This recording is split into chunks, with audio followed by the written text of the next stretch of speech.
अस्सलाम वालेकुम दोस्तों, कैसे हैं आप लोग। उम्मीद करते हैं कि आप सब खैरियत से होंगे। इस वीडियो में बात करेंगे वर्जिना की टेटनस के बारे में। बाज़ ख़वातीन को ये मसला हो जाता है कि लकोरिया अगर ज़्यादा शिद्दत के साथ हो या ज़्यादा देर तक रहे तो वर्जिना में खुलापन जैसे महसूस होता है। असल में वो लकोरिया की वजह से हर वक्त गीलापन रहता है वहाँ पे, और वो रतूबत खारिज होती रहती है, जिसकी वजह से शादीशुदा ख़वातीन होती हैं, उनके हस्बैंड जब उनके साथ हम बिस्तरी करते हैं तो वो मज़ा नहीं आता, वो लुत्फ़ नहीं आता जिसका हर इंसान को ज़रूरत होती है या वो तलाश करना चाहता है। तो लिकोरिया की 2-3 किस्में होती हैं जो मैंने आपको पहले भी काफ़ी वीडियोस में को बताया है। मेरे चैनल पे वीडियोस हैं लिकोरिया के बारे में, आप देख सकते हैं। अगर तो लिकोरिया आपको सिर्फ सिंपल पानी है, उसमें बदबू वगैरह नहीं है, तो उसके लिए दवाई खाने की भी ज़रूरत नहीं है। उसके लिए सिर्फ थोड़ी सी एक्सरसाइज और वाक शाक कर लें, अपनी खुराक थोड़ी सी मेंटेन कर लें, वो ठीक हो जाएगा।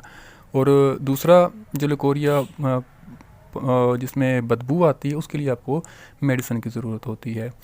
और इसके अलावा लकोरिया ज़्यादा नाकस खुराक की वजह से भी हो सकता है। फ़ौरन फ़िल्मों को ज़्यादा देखना, फ़हाश गुफ्तगू ज़्यादा करना, मतलब कि इस तरफ अगर आपका ज़हन रहेगा, नेगेटिव आपके जहन में ख्यालात आते रहेंगे, तो उसकी वजह से भी लकोरिया हो सकता है। तो उन चीज़ों से परहेज़ करें। जो लिकोरी की वजह से वर्जिना में ढीलापन हो जाता है, लूज़ हो जाती है, उसके लिए मैं आपको एक नुस्खा बता रहा हूँ। वो ये है कि सबसे पहले तो आप लिकोरिया की मेडिसिन खाएंगे, उसका कोई ना कोई आपके पास इलाज है। अगर नहीं है तो मेरे चैनल पे वीडियोस देख लें, वो करें।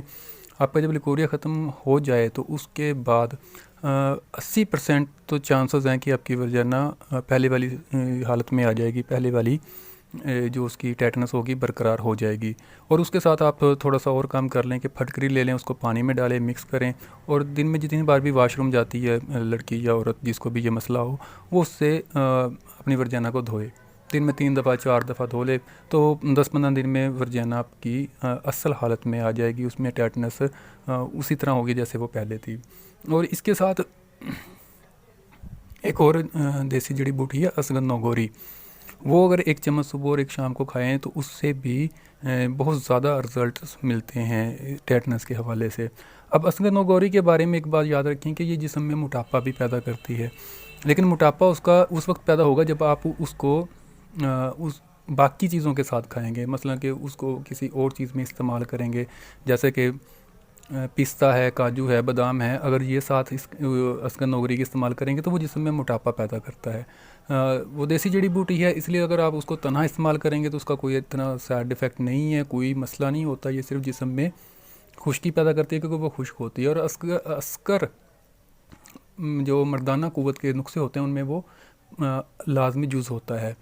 तो इसका अगर इसके बेनिफिट्स बताए जाएँ असगंध नौगोरी के तो बहुत ज़्यादा हैं, लेकिन इस काम के लिए भी ये इस्तेमाल होती है। बहुत से हकीम इसको इस्तेमाल करवाते हैं और इसके बहुत अच्छे रिज़ल्ट भी मिलते हैं। तो ये छोटी सी आपके साथ एक वीडियो शेयर करनी थी। Thanks for watching. अल्लाह हाफिज़।